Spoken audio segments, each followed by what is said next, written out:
Zittel, ThaBoxingvoice.com, here with the man who is still champion of the world at featherweight, Oscar Valdez. Oscar, real quick, assess your performance. Give yourself a grade. What do you think?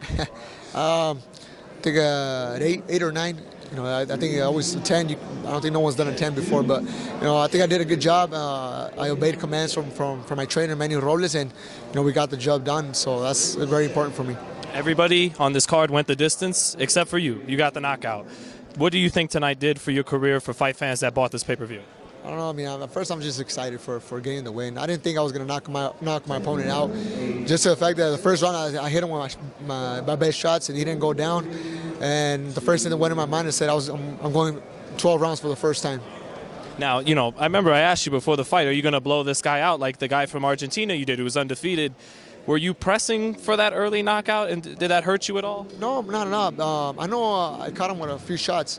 That's just the way I throw. I throw with everything, all my shots. But I wasn't really looking for the knockout unless I hurt my opponent. And once I thought I hurt my opponent, I kind of trying to rush him, but it didn't work out. So, like I said, I went back to the game plan is to outbox my opponent, be a smarter fighter, and do what I have to do to come out victorious. Was this the best opponent you fought thus far, and what did you learn tonight? Yes, I consider him as my best opponent to this day. I learned that I'm not always going to knock out all my opponents. Even though I knocked out this guy, I know I'm not always going to knock him out. So I got to always stay concentrated on the fight and be a better boxer, a smarter fighter.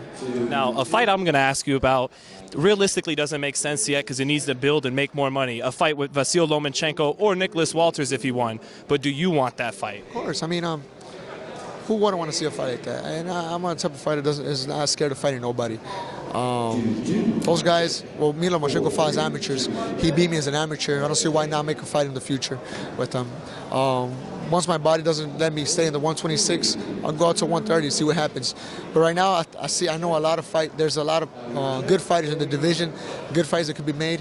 And like I said, I'm not scared of fighting nobody. Does that fight with Lomachenko leave anything of a chip on your shoulder? And do you feel like you have to get him back for that in the professional ranks? I got nothing personal with none fighters. But if I want to be considered the best, I got to fight the best. And if people say he's the best, all right, let's make the fight.